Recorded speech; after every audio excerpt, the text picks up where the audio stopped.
Welcome. While preparing presentation for you, I was thinking, what should I show you? So I came to idea that it would be boring for you to listen about how Play is optimizing its banner or how do we target our mailing campaigns and so on.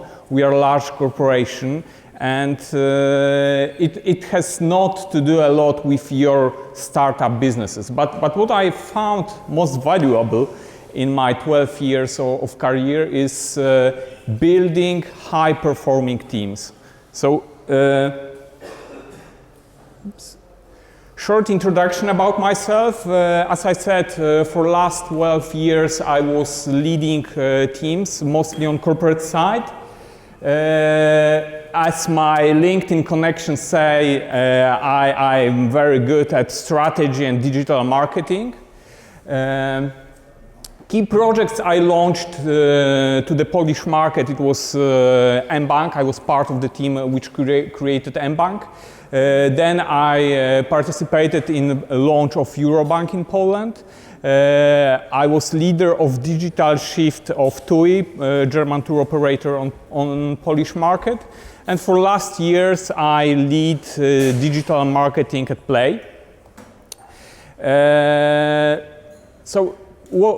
Most of you likely know Play. Play is a telco company. We are player number 4 in Poland with over 12 million clients, which gives us almost 22% of market share, and with $1 billion revenue last year. What's interesting, Play is first case in the world when player number 4 reached such a scale. Usually players number 4 in telco, they finished at 10 to 12% and then they were eaten by larger ones.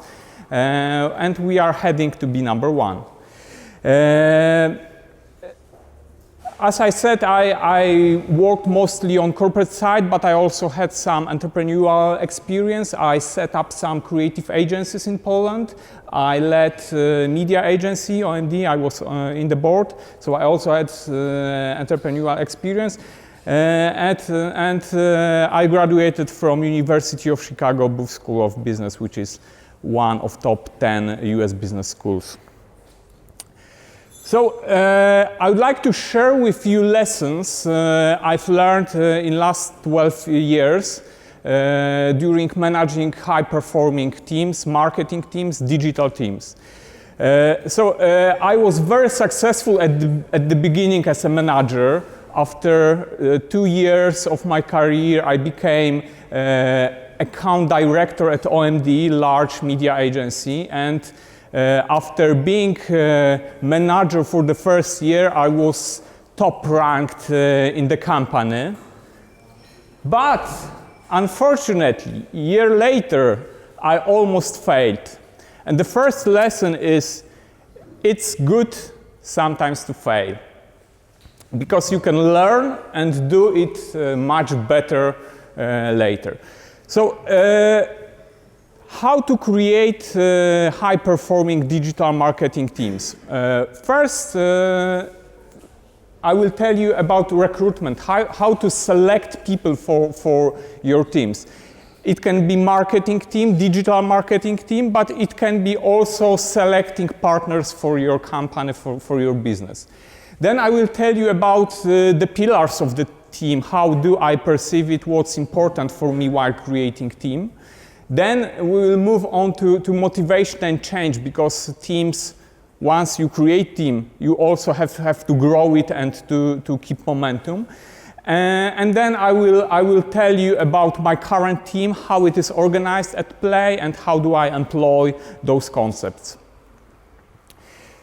So recruitment, I think it's very important to select right people you are working with.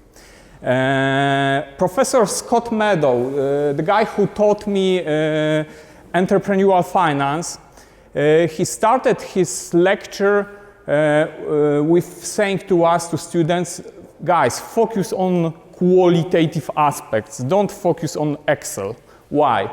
because even monkey can do valuation in Excel spreadsheet. And this is principle in which I believe why I'm selecting people I'm working with. I'm looking for personality, for energy, for motivation, and for problem-solving approach. Of course, if I need front-end developer, I can't take person who never coded, who never saw Java, CSS, and so on. But when I have two candidates, one is better at technical skills, but he has no motivation. He's not very driven person. And another guy is not that good, but he has spirit. I choose the guy who will work with more passion. It's important not to create army of clones. So when I started my career, initially I was selecting guys who were just like me, very well organized, focused, thinking, and then I saw that when the whole team looks like army of clones, you don't have variety, you don't have new ideas, and you can't work. So don't choose the guys who are just like you, look for differences. So when you have people, when you have selected them, then there is time to organize. I see three important pillars to each team, and especially for digital marketing teams. So first and the most important things are values. So you need to have the clear vision, what are you going to achieve, and you need people who share this vision, who share your values. Second pillar of the team, it's resources. So you need resources that will help you to achieve the goals, and the last thing, it's organization. So let's focus on the values. That's famous Jack Welch matrix, the dinosaur of management, the guy who led for many years General Electric Corporation. And the guy said that it's very simple to select people and to promote them while taking a look on two variables. First, do they share the values you share? And second, do they deliver what you want them to deliver? So when people share your values and deliver, it's simple. You just grow them, you just promote them. If they don't share your values and they don't deliver, it's also very simple. You just fire them.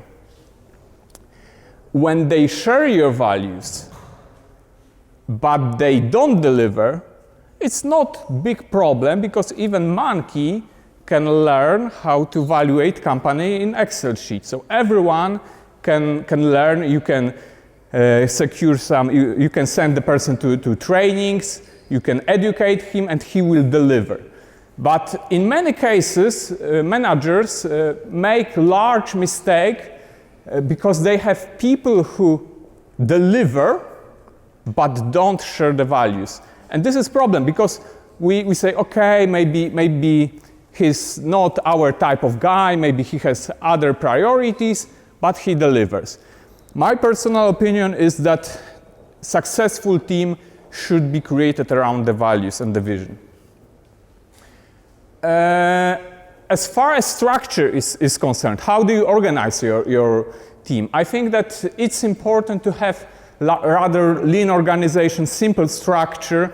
You should delegate a lot of authority to people. So in my team, my subordinates, they take responsibility for whole projects since start till the end, and usually I try not to interfere them, because worst thing that manager can do is interfering.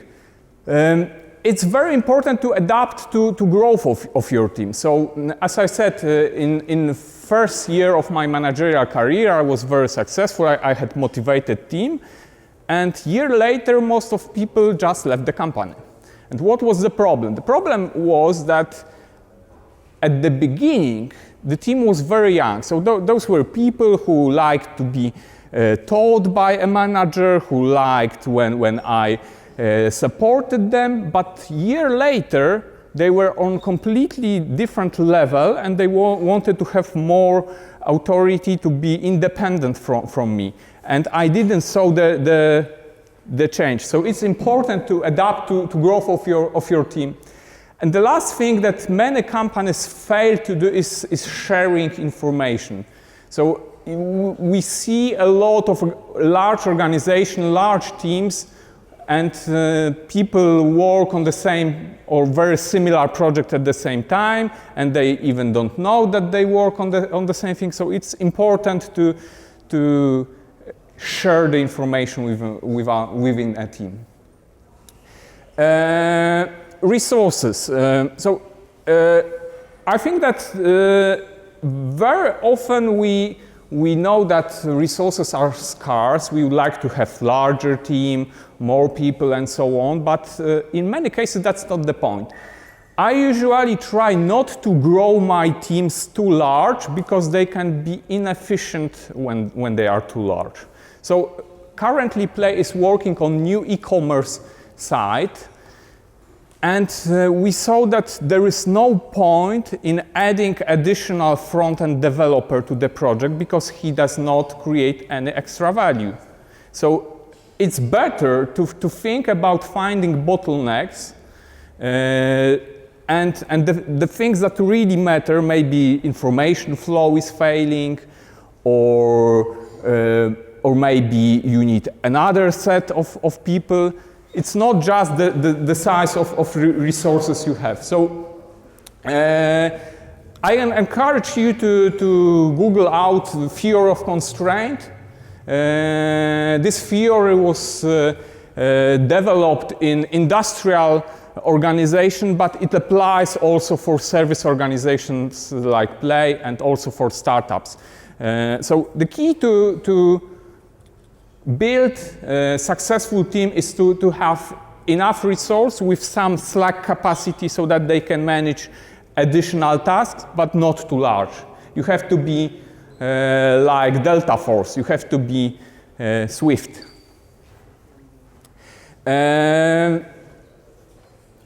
So I said to you about the pillars of the team, but as I also said, the teams are changing, the teams are growing, and you have to keep on momentum, you have to keep on motivating people. So in my presentation you can find the link to a very interesting short film from RSA about motivating people. I could draw here the Maslow pyramid. I could tell you about how it is important that people find motivation in success, in achievement, and so on, that money are not important. But from my perspective, it's different when you are a student, when you just are setting your first venture, and it's completely different situation when you have family, when you have kids, and when you are adapted to the certain standard of living. So from my perspective, money do motivate people, but they are just a baseline. So if you want to have great team, you have to provide them with compensation, but it's not enough. You have to find other ways to motivate them, to drive them. Satisfaction, that's motivation. People want to be satisfied with what they do. They want to do new projects, interesting projects, and they got bored. So during my career, I worked for TUI, German tour operator. As I said to you, I shifted the way it advertised from newspaper to digital. But after 2 years, it was 4 advertising seasons, winter, summer, winter, summer.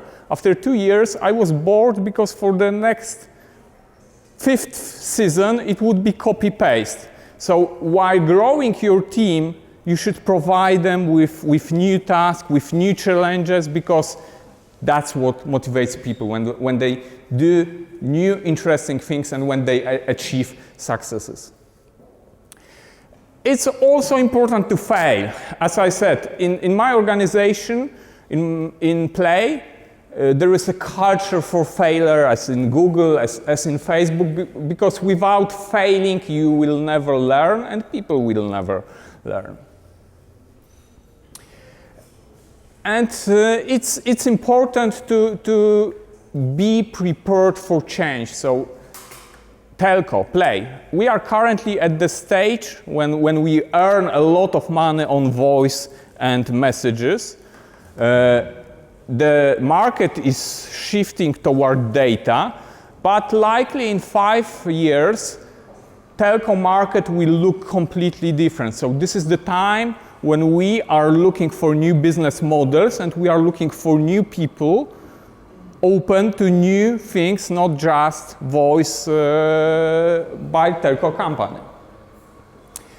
The last thing I would like to say is when it comes to fire someone, to lay someone off.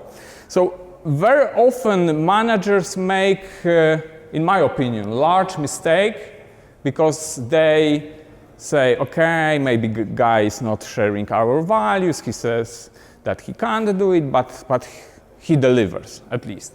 So the problem is that usually second chance that doesn't work. If someone does not share your values, he won't change. He has other setup and he won't change. So that's my opinion. I usually, when I identify that someone from my team has different setup, has other priorities, I usually say, take this person and say, sorry guy, but we can't go further. So how do I translate it into my team at Play, my digital team? So first, Play has very distinctive values. So we believe that everything we do should be clear, should be close, and we believe in can-do approach. Clear, it's mostly about how do we design things without complicating it. Close, it's about customer focus, so clients are in the first place. And can-do, I think it's the core value. So very often you can find people who say, oh, we can't do it, it's too hard, we don't have resources, we don't have time, and there is no space for such people at Play. So of course there is a time limit and sometimes you can't exceed or change reality. But I expect, and we at Play expect, that person in such circumstances comes to us and says, okay, I can't do it that way, but I have another idea how to handle the problem. As I said, I believe in variety in people variety in teams and in variety of skills. 3 years ago, I started to employ IT guys to marketing. So our CMO, he asked me, Marcin, why do you need IT guys in your team? We have IT in Play. Yes, I know we have IT in Play, but I also know that marketing is changing and it will be completely different. And I know I need IT skills in my marketing team. So my team currently, it's 20 professionals from UX, from web developer, from IT, search engine marketing, search engine optimization, performance marketing, analytics, communication, social, self-care and processes.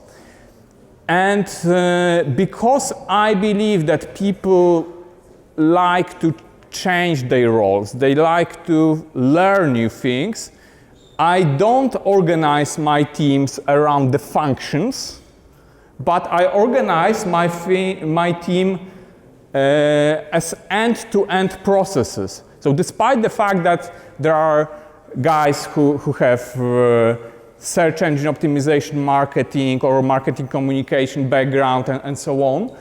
I try to assign them to end-to-end processes with client focus.